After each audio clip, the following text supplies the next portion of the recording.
ኩላትና ዘሰማምዓና ሓደ ሓቂ ኣሎ ንሱ ድማ ኩላትና ለውጢ እንደሊ ምዃንና እዩ እቲ ሕጂ ዘለኻዮ ኩነታት ብዘይገድስ ጽባሕ ካብ ሎሚ ዝሓሸ ክኸውን ኣበርቲዕኻ ትደሊ ኢኻ እምበር ኣብዚ ኩላትና ንሰማምዕ ካብ ኮና ኣነ እውን ሓንቲ ሕቶ ከቕርበልካ ንርእስኻ ካብ ሎሚ 5 ዓመት ንድሕሪት ኣብ ዝመጽእ ግዜ ወሲድካ ቅምጣ እሞ ሽዑ ከመይ ዝበለ ሰብ ክትኸውን ኣብ ከመይ ዝበለ ኩነታት ክትህሉን ትምነ ድሕሪ 5 ዓመት ንርእስኻ ክትረኽባ ኣለኻ ክንደይ ርሕቀት ተጓዒዝካ ኣብዚ ከም ዝበፅሕኻ ብርእስኻ ትሕበን ዲኻ ወይስ ብተመሳሳሊ ኣብ ሓደ ቦታ ተደሪትካ ብምጽናሕኻ ኣብ ገዛእ ርእስኻ ትግረም ዘገርም እዩ ድሕሪ 5 ዓመት እቲ ትደልዮ ሰብ ዝኸውን ብሓንቲ ቀሊልን ተራን ትመስል ምርጫ እያ እዚ ብዕድል ዝመጽእ ኣይኮነን ብሃንደበት ብዝለዓል ኣነቓቓሒ ዘረባ እውን ኣይኮነን ንቕድሚት ከሰጉመካ ዝኽእል ወይ ኣብ ዘለኻዮ ከደርተካ ዝኽእል ሓደ መሰረታዊ ውሳነ ጥራይ እዩ ኣብዛ ቪድዮ እዚኣ ብ6 ቀለልቲ ልምድታት ናይ ንግሆ ከመይ ጌርካ መንነትካ ክትሃንጽ ከም እትኽእል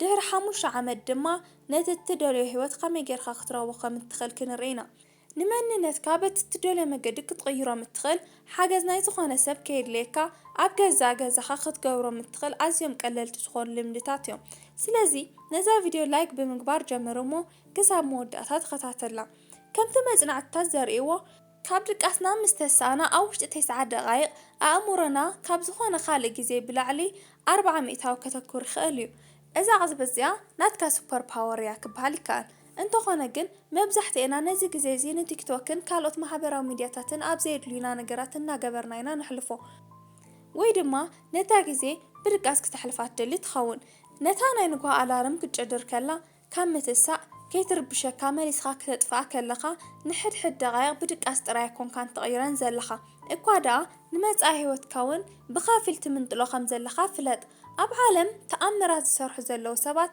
እቶም ንስኻ ኩሉ ግዜ ተድንቖም ንጎ ኣብ ማሕበራዊ ሚድያ እናተንሸራተትካ ትሪኦም ዕውታት ሰባት ፍሉይ ኣስማታዊ ሓይሊ ስለዘለዎም ኣይኮነን ዕውታት ዝኾኑ ምቹው ኣየር ኣብ ዘለዎ ጫፍ ጎቦ ወፂኦም ሜዲቴት ስለዝገብሩ እውን ኣይኮነን እቲ ዓብዪ ሚስጥሮም ሰብ ንግሆ ስለዝኾኑ እዩ ድምፂ ኣላርም ስለዝፈትዉ እውን ኣይኮኑን ሰዓት 11 ናይ ንግሆ ዝትስኡ እዚ ዝገብርሉ ምክንያት እቲ ግዜ ፀጥታ ዝሰፈኑን ዝበለፀን ስለዝኾነ እዩ ዘጨንቕ ድምፂ ስልኪ የለን ቴክስት የለን ዝኾነ ኖቲፊኬሽናት የለን ዝጓየዩ ቆልዑ የለውን ኣገደስቲ ነገራት ንምስራሕ ጽሩይን ንትኹረት ዝምቹን ግዜ ስለዝኾነ እዩ ሕጂ ኣነ ዝዛረበሉ ዘለኹ ቀንዲ ጉዳይ ናይ ንግሆ ሰብ ብዛዕባ ምዃን ጥራይ ዘይኮነስ ጉልበት ኣእምሮ ብዛዕባ ምቁጣብ እውን እዩ መወዳእታ ዘይብሉ ቪድዮታት ኣብ ስልክኻ ብምርኣይን ዘይምልከተካ ህይወት ናይ ካልኦት ሰባት ብምኽታልን ጉልበት ኣእምሮኻ ተባኽን ከም ዘለኻ እዩ ዝነግረካ ዘለኹ እታ ተራን ቀሊልን ትመስል ምርጫ እዚኣ እያ ነዚ ኣእምሮኻ ንቑሕ ዝገብር ግዜኻ ብኣእምሮ ንኽትጥቀመሉ ምውሳን ወይ ዘይምውሳን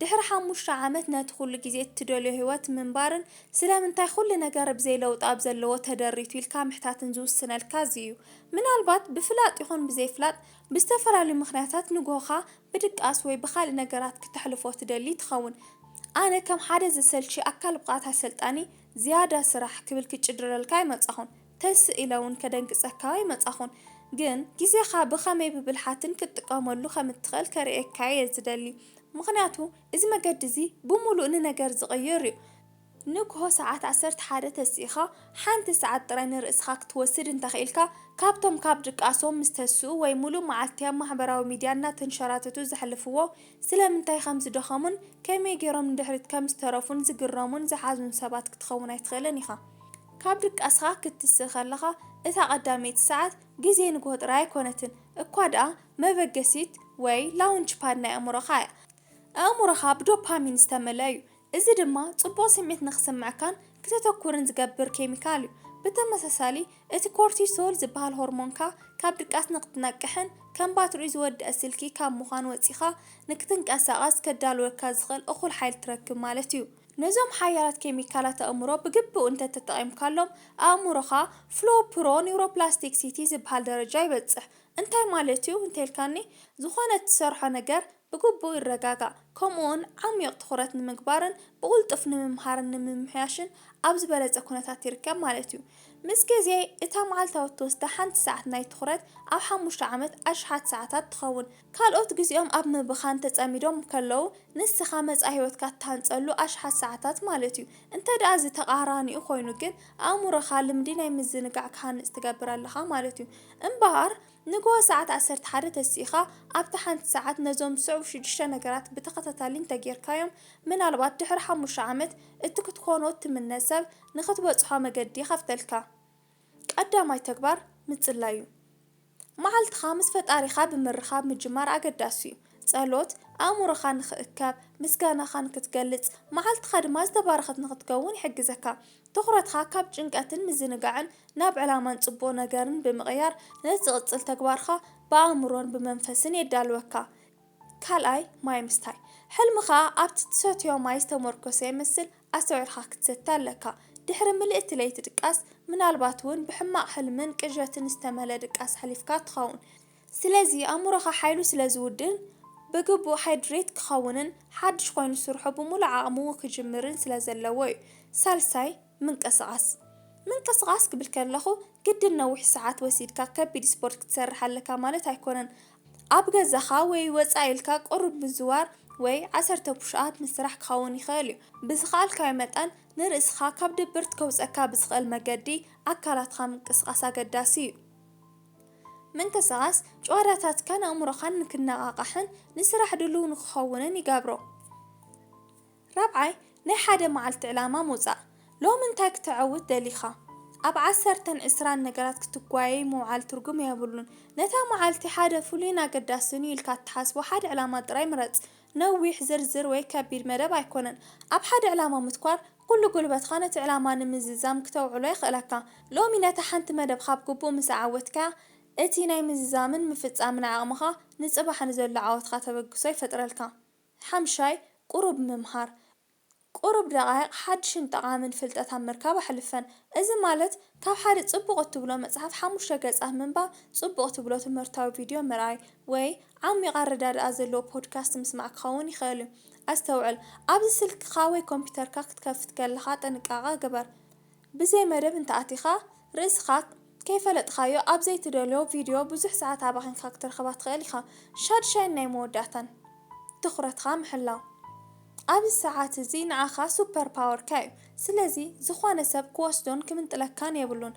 ኣብ ማሕበራዊ ሚድያ ብዘይ ዕላማ ምጥማት፣ ኢሜይላት ምርኣይ ወይ ቴክስት ምላኽ ብፍጹም ክትገድፎ ኣለካ። ንትኹረትካ ከም ውድኡ ንብረትካ ክትሕልዎ ይግባእ። እዞም ነገራት እዚኦም ከመይ ገይሮም ሂወትካ ክቕይርዎ ከም ዝኽእሉ ምፍላጥ ኣገዳሲ እዩ። እዚ ሰዓት እዚ ልምዲ ንጎ ጥራሕ ኣይኮነን። ኣነ ዝዛረበሉ ዘለኹ ብዛዕባ መንነት ምህናፅ እዩ። ዝኾነ ሰብ ኣብ ዘይርአየካ እዋን እትገብሮ ምንቅስቓስ ናይ መንነት ምህናፅ እዩ። እኳ ደኣ ኣጸጋሚ እንተኾነ እውን ካብ ዓራትካ ወፂኻ ኣብ ነፍሲ ወከፍ ሰዓት ስጉምቲ ክትወስድ ከለኻ ናብ ዕላማታትካ ዘሰጉሙካ ምርጫ ትወስድ ኣለኻ። ሂወትካ እትሃንጾ ብቐዋምን ተደጋጋምን ተግባር እምበር ብሓሳብ ወይ ቃል ብምእታው ጥራይ ኣይኮነን። ሕሳብ እሞ ኣብ መዓልቲ ሓንቲ ብትኹረት ዝተመልአት ሰዓት ኣብ ሓደ ዓመት 365 ሰዓታት ይኸውን። እዚ ማለት 15 ሙሉኣት ዘይተሸራረፉ መዓልትታት ወይ 2 ሙሉኣት ሰሙናት። ብዘይ ምቁራጽ ዝበለጸ መንነትካ ንምዃን ብትግሃት ዝሰርሕካሉ ግዜ ማለት እዩ። ሕጂ ነዚ ናብ 5 ዓመት ቀይሮ። ኣብ ርእስኻ ካልኣይ ዲግሪ ወይ ማስተርስ ከም ዝረኸብካ ክትቆጽሮ ትኽእል ኢኻ። ካልኦት ኣብ ኔትፍሊክስ ፊልሞም እናረኣዩ ወይ ካርዳሽያን ኣብ ኢንስታግራም ከመይ ዝበለ ሕብሪ ከናፍር ተለኸያ ከም ዝለጠፈት ክካትዑ ከለዉ ወይ እቶም ፍሉጣት ቲክቶከራት ሎሚ ድራር እንታይ ከም ዝበልዑ ክከታተሉ ከለዉ ብሓፈሻ ግዚኦም ኣብ ሂወቶም ዝኾነ ረብሓ ኣብ ዘይምጽእ ነገር ከጥፍእዎ ከለዉ ንስኻ ግን መጻኢ ሂወትካ ምህናፅ ተጸሚድካ ኣለኻ። እዚ ሂወትካ ክኸውን ዝግብኦ እቲ ዝቕጽል ስጉምቲ ናትካ እዩ። ጽባሕ ንግሆ ናብቲ ዝደልዮ ሂወት ዝወስደካ ቀዳማይ ስጉምቲ ክኸውን እዩ ወይስ ከም ዝኾነ ካሊእ መዓልቲ ብዘይ ዕላማ ክትሕልፎ ኢኻ? ኣብ ኮመንት ጽባሕ ክትስእ ከለኻ ትወስዶ ሓደ ስጉምቲ ጻሓፈለይ። ናይ ሎሚ ቪድዮና ነዚ ይመስል ነይሩ። ነዚ ቪድዮ እንተፈቲኻዮ ላይክ፣ ዝቕጽል ቪድዮ ንኽበጽሕካ ድማ ሰብስክራይብ ብምግባርን ናይ ደወል ምልክት ብምጥዋቕን ቤተሰብ ኩኑ። ሰላምኩም ይብዛሕ።